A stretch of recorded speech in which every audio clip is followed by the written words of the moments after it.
Hola, hola y bienvenidos a esta nueva edición de Lee conmigo la Biblia. Hoy viernes 23 de abril del 2021, edición número 113 y estamos realmente felices por otra semana más que finaliza y aguardando, por supuesto, con mucho ánimo, con mucho deseo, la llegada del fin de semana, obviamente para tener un tiempo de descanso y poder retomar energías, como decimos siempre. Así que, sin más demoras, les invito a compartir nuestro devocional del día de hoy. Y nuestro devocional se titula La mano de gracia de Dios. Según Woody Allen, el 80% de la vida consiste simplemente en estar presente.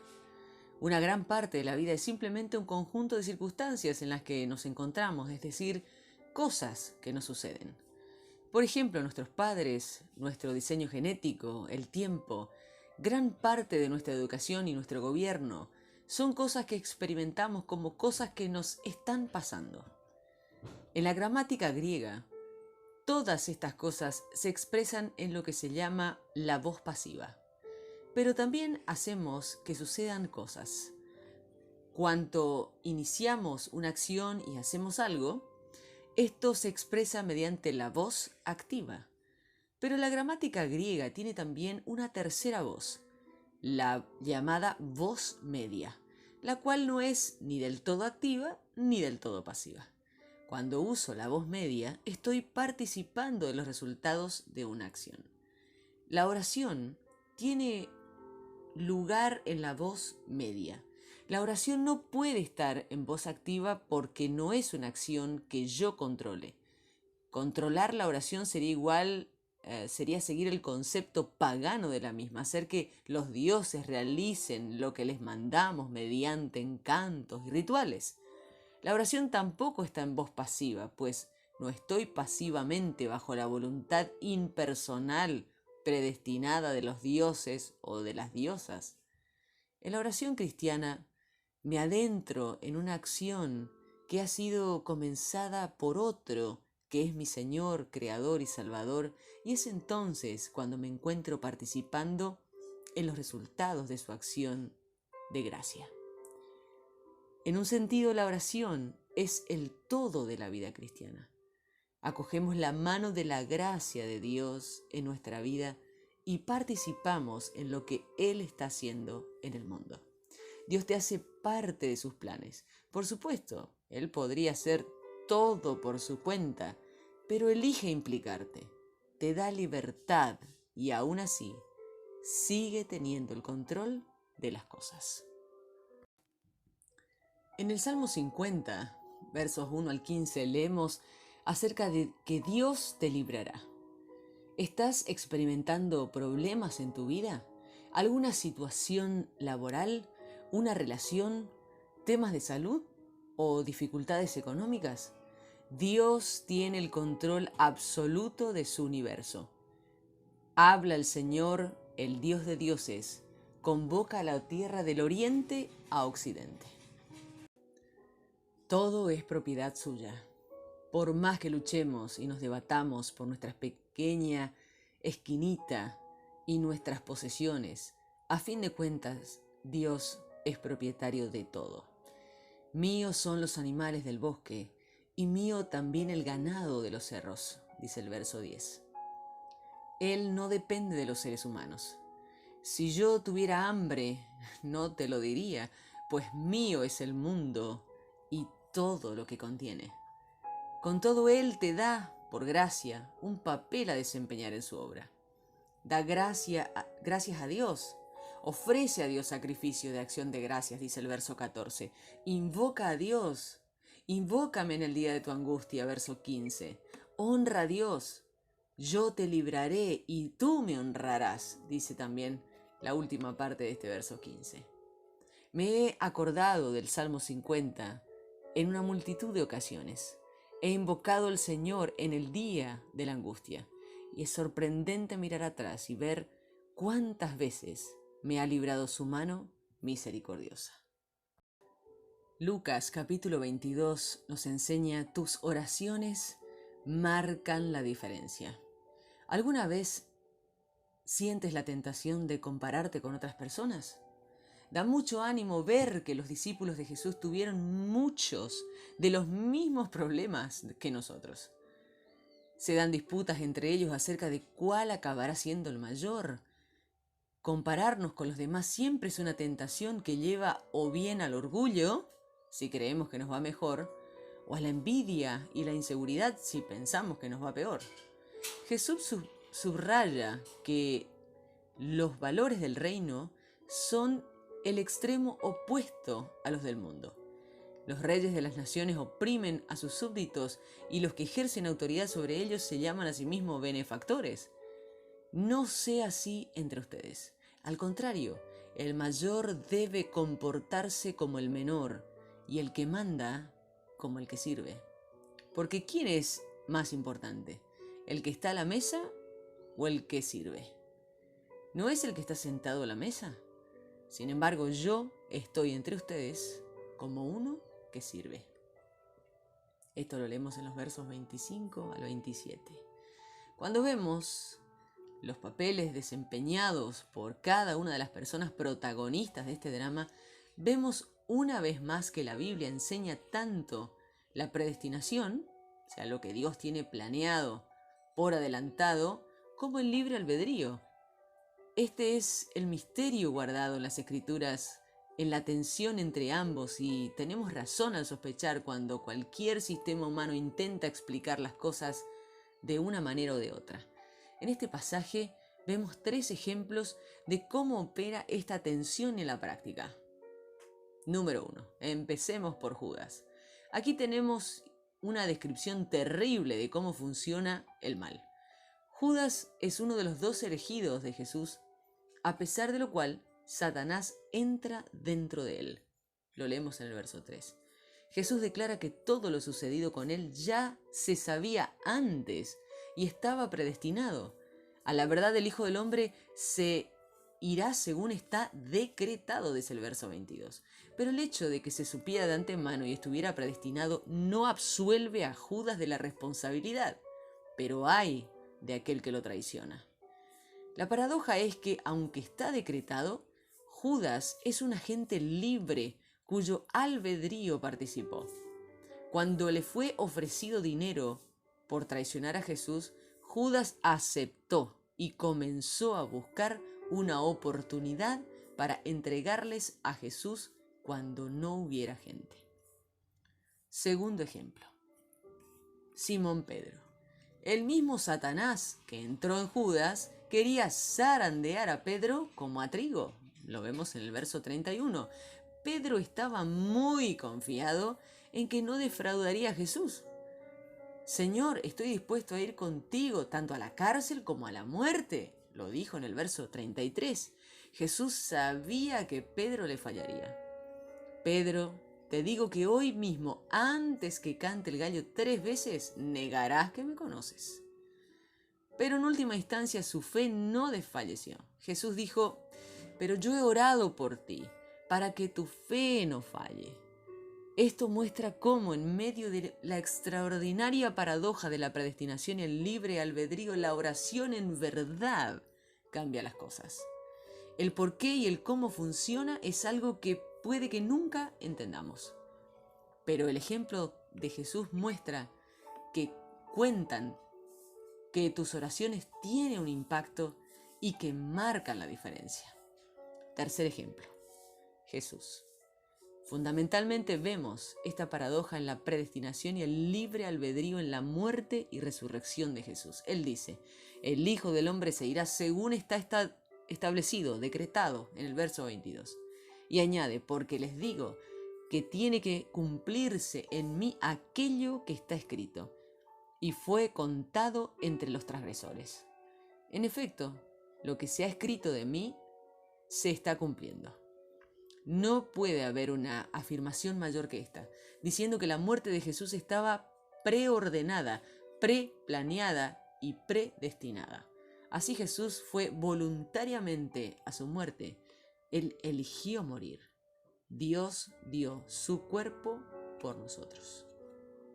vemos el equilibrio entre el papel de Dios y el nuestro. Nos es recordado cada vez que recibimos la comunión. Jesús dijo: este pan es mi cuerpo entregado por ustedes, esta copa es el nuevo pacto en mi sangre, que es derramada por ustedes. Ese era el papel más difícil, el sacrificio voluntario de su vida entregada por nosotros. Nuestro papel es relativamente simple. Hagan esto en memoria de mí. Josué capítulo 3 al 5 nos dice: Dios hará grandes prodigios. ¿Te das cuenta de que Dios está contigo? Si está contigo, entonces puedes enfrentarte a todos los retos que se presenten. Dios dice a Josué: estoy contigo como estuve con Moisés. Una vez más, vemos aquí el equilibrio entre nuestro papel y el de Dios. Punto número 1. Prepararse. Dios estaba a punto de actuar de manera milagrosa en favor de su pueblo, pero el pueblo tenía un papel que hacer. Josué dice al pueblo que se preparen, purifíquense, porque mañana el Señor va a realizar grandes prodigios entre ustedes. También le fue asignada la tarea de elegir a la persona que desempeñaría papeles particulares en la preparación del cruce del Jordán. Esto lo vemos en el capítulo 4, en los primeros versículos. Segundo, la provisión de Dios. Otra vez vemos la mano misericordiosa de Dios. El Señor hizo grandes prodigios. Uno de ellos fue el cruce del Jordán. Dios permitió honrar a Josué, el cual no se exaltó a sí mismo. Aquel mismo día el Señor engrandeció a Josué ante todo Israel.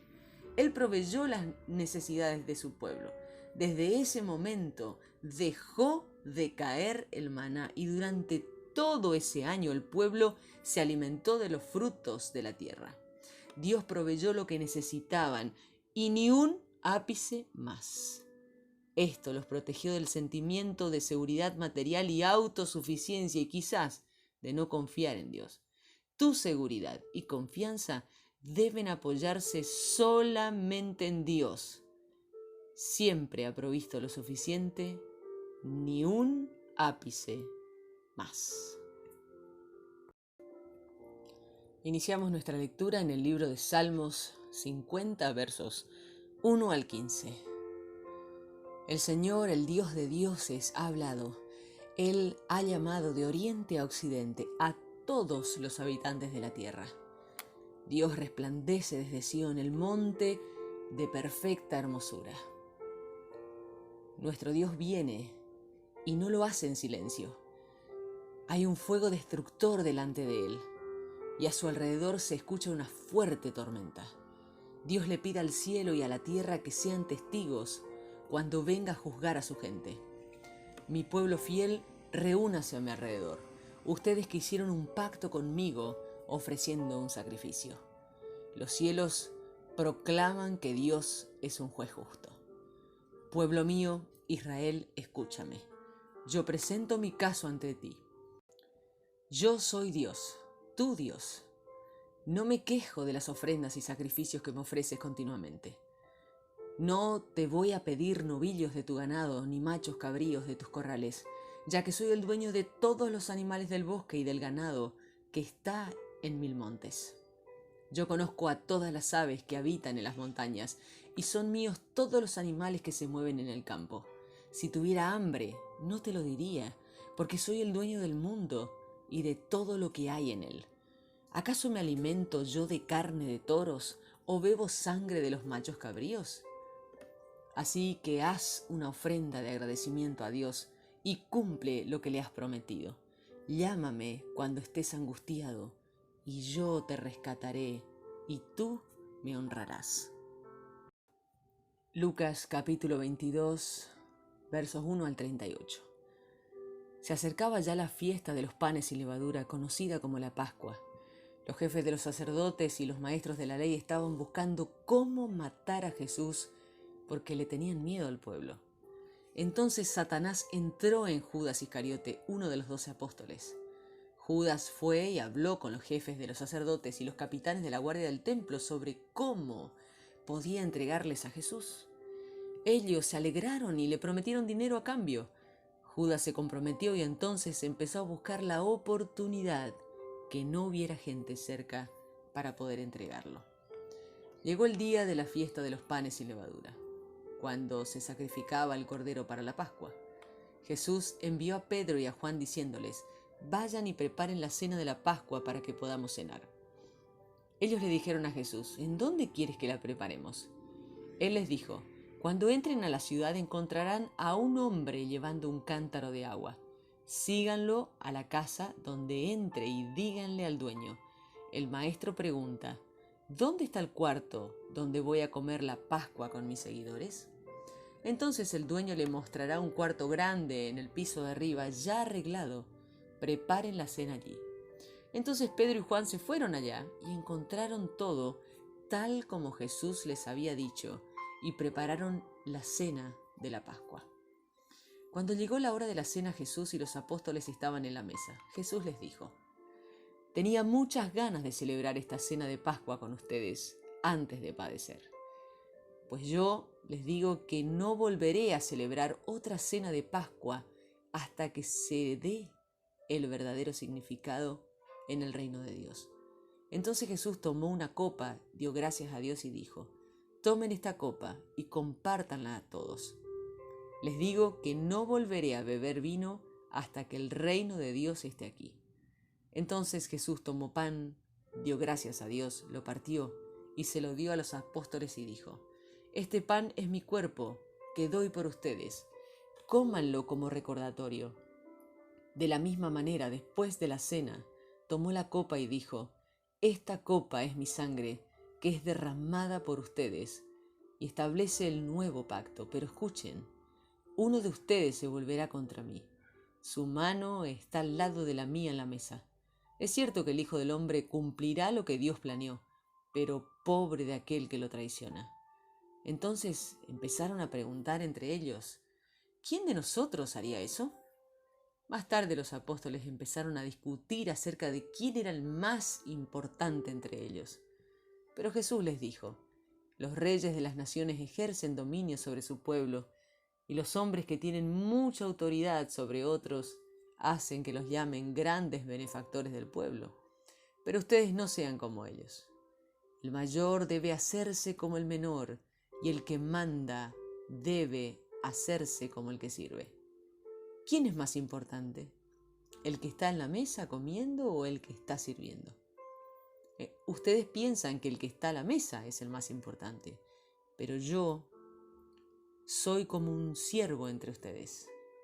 Ustedes son los que han estado conmigo durante todos mis tiempos difíciles.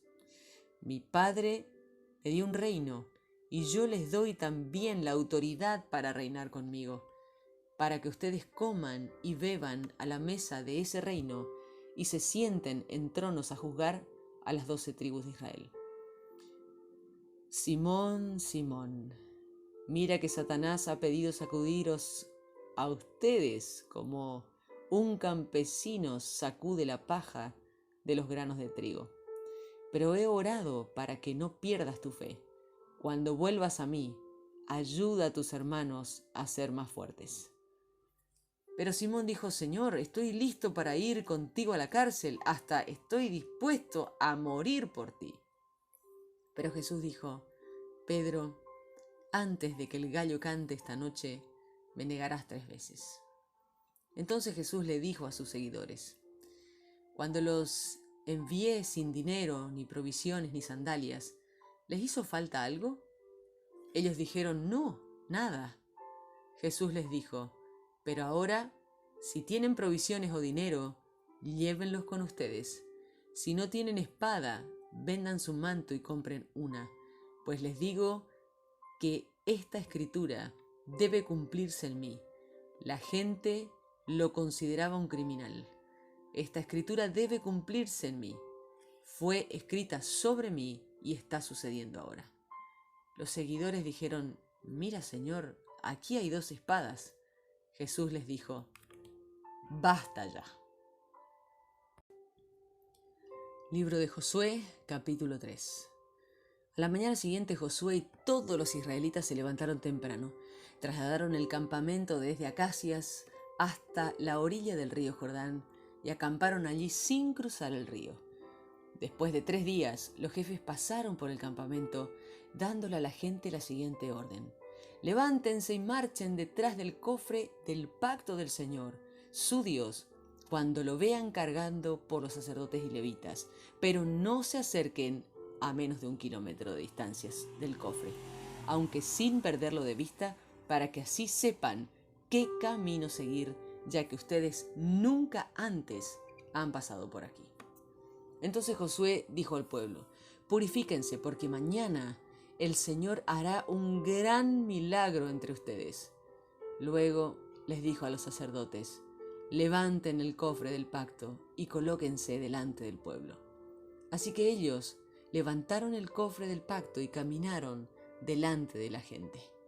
Entonces el Señor le dijo a Josué: hoy empezaré a darte más importancia ante los israelitas. Así sabrán que estaré contigo como estuve con Moisés. Dile a los sacerdotes que lleven el cofre del pacto y al llegar a la orilla del Jordán entren al río y quédense ahí parados en el medio del río. Entonces Josué les dijo a los israelitas: vengan y escuchen las palabras del Señor su Dios. Luego Josué dijo: por esto sabrán que Dios, el Dios viviente, está entre ustedes, y que Él hará huir ante ustedes a los cananeos, hitías, heveos, fereceos, gergeseos, amorreos y jebuseos. Ahora mismo el cofre del pacto del Señor de toda la tierra está a punto de cruzar el Jordán delante de ustedes. Elijan ya a 12 hombres de cada una de las tribus de Israel. Los sacerdotes que cargan el cofre del Señor entrarán al agua, y en cuanto sus pies toquen el agua, el río se detendrá, y el agua se amontonará formando un muro. Cuando la gente salió del campamento para cruzar el Jordán, los sacerdotes que cargaban el cofre del pacto iban al frente de todo el pueblo. Era época de cosecha y el río estaba crecido. Tan pronto como los sacerdotes pisaron el agua, el río se detuvo.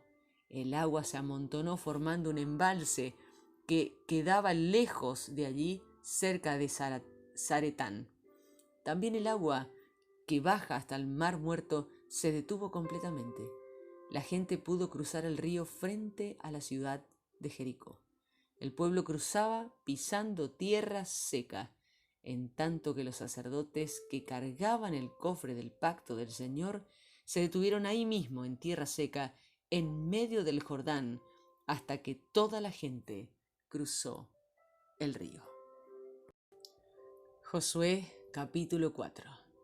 Cuando toda la nación terminó de cruzar el Jordán, el Señor le dijo a Josué: elige 12 hombres del pueblo, uno de cada tribu, y ordénales esto: tomen del medio del Jordán, donde están los sacerdotes, 12 piedras, cárguenlas a través del Jordán y pónganlas en un lugar donde acampen esta noche. Entonces Josué llamó a los 12 hombres que había escogido de entre los israelitas, uno de cada tribu, y les dijo: vayan hasta el medio del río, frente al cofre del pacto del Señor su Dios, y cada uno traiga una piedra sobre sus hombros. Así habrá 12 piedras en total, una por cada una de las tribus de Israel. Llévenlas al campamento y póngalas ahí, para que les sirva a ustedes como recordatorio de lo que aquí sucedió. Cuando en el futuro sus hijos pregunten: ¿qué significan estas piedras para ustedes?, ustedes les responderán que las aguas del Jordán se detuvieron cuando el cofre del pacto del Señor cruzó el río. Estas piedras les recordarán siempre a los israelitas lo que sucedió aquí. Los israelitas hicieron tal como Josué les ordenó. Sacaron del río Jordán 12 piedras.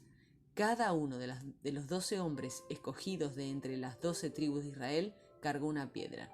Las llevaron hasta el campamento y las dejaron allí, tal como el Señor había dicho. Josué también hizo colocar 12 piedras adicionales en medio del Jordán, en el lugar donde se habían detenido los sacerdotes y cargaban el cofre del pacto. Aún hoy, estas piedras siguen ahí. Mientras el pueblo cruzaba apresuradamente el río Jordán, los sacerdotes que cargaban el cofre del pacto permanecían en medio del río. Se hizo todo lo que el Señor había ordenado a Josué, tal como Moisés le había dicho. Cuando terminaron de cruzar el río, los sacerdotes que cargaban el cofre del pacto del Señor pasaron otra vez delante de todos. Los hombres de los Rubenitas, los Gaditas y la media tribu de Manasés, listos para la batalla, se colocaron al frente, todos los demás israelitas, tal como Moisés lo había ordenado. El Señor reunió en los llanos del Jericó un ejército de 40.000 hombres listos para la batalla. Ese día el Señor hizo que todo Israel admirara a Josué. Lo empezaron a respetar así como respetaron a Moisés. El Señor le dijo a Josué: diles a los sacerdotes que carguen el cofre del pacto, que salgan del río Jordán. Así que Josué les ordenó a los sacerdotes: salgan del Jordán. Entonces, cuando los sacerdotes que cargaban el cofre del pacto del Señor salieron del Jordán, sus pies tocaron tierra, las aguas del Jordán retornaron a su cauce normal y el río siguió desbordado como antes. El pueblo salió del Jordán el 10º día del primer mes. Acamparon en Gilgal, al oriente de Jericó, y Josué levantó un monumento con las 12 piedras que ellos habían sacado del río Jordán. Él les dijo a los israelitas: en el futuro, cuando los hijos les pregunten a sus padres ¿qué significan estas piedras?, ustedes responderán: Israel cruzó el río Jordán sobre tierra seca, porque el Señor su Dios sacó las aguas del río Jordán hasta que lo cruzaron, como el Señor su Dios hizo con el mar Rojo, el cual Él secó ante nosotros hasta que lo crucemos. Eso lo hizo para que todo el mundo sepa lo grande que es el poder del Señor y para que ustedes siempre respeten al Señor su Dios. Josué capítulo 5 versos 1 al 12. Así fue que el Señor secó las aguas del Jordán para que los israelitas lo cruzaran. Al enterarse de esto, los reyes amorreos que estaban al occidente del Jordán perdieron toda esperanza. También se atemorizaron los reyes cananeos que habitaban a lo largo de la costa del mar. Todos ellos perdieron el ánimo de luchar contra los israelitas. Entonces el Señor le dijo a Josué: yo ordené a todos los varones israelitas que fueran circuncidados antes de que salieran de Egipto. Ahora, haz unos cuchillos de piedra y circuncida a los israelitas que nacieron desde que saliste de Egipto. Entonces Josué mandó hacer cuchillos de piedra y circuncidó a los israelitas en el monte Aralot. Josué tuvo que circuncidarlos porque ya había muerto en el desierto todos los hombres en edad militar que habían salido de Egipto. Aunque todos los que salieron de Egipto estaban circuncidados, ninguno de los que había nacido en el desierto estaba circuncidado, puesto que los israelitas anduvieron por el desierto durante 40 años. Ya habían muerto todos los hombres israelitas en edad militar que habían salido de Egipto. Estos hombres no habían obedecido al Señor y por tal razón el Señor les juró que no los dejaría ver la tierra que el Señor les había prometido a sus antepasados, que nos daría a nosotros, una tierra que rebosa de leche y miel. Él hizo que los hijos de esos hombres los reemplazaran a ellos. Josué circuncidó a los hijos de esos hombres porque no habían sido circuncidados durante el viaje. Cuando todos fueron circuncidados, se quedaron en el campamento hasta que se recuperaron. Luego el Señor le dijo a Josué: era vergonzoso que ustedes fueran esclavos de Egipto y siguieran las prácticas egipcias. Hoy he quitado de ustedes esa vergüenza.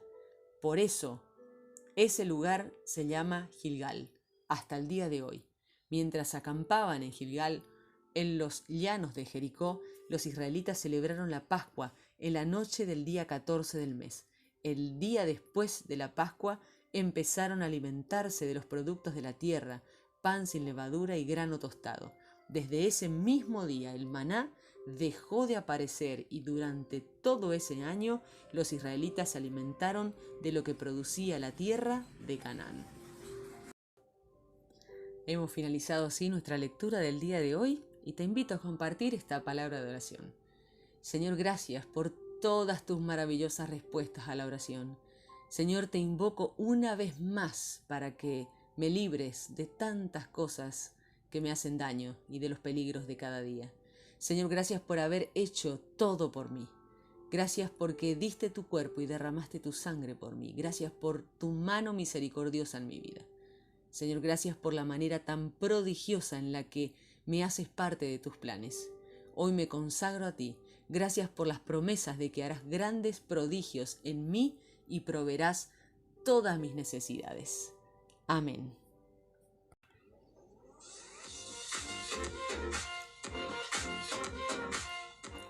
Muy bien, amigos, llegamos al final de nuestra edición del día de hoy, viernes 23 de abril del 2021, edición número 113. Felices y contentos, muy bendecidos de tenerlos a cada uno de ustedes, que comparten con nosotros este desafío que, si Dios nos permite, durará todo el año. Por supuesto, esperamos el fin de semana con muchas ansias, muchas bendiciones para todos, por supuesto, y nos encontraremos mañana, si Dios así lo permite, en otra edición de Lee conmigo la Biblia. Bendiciones.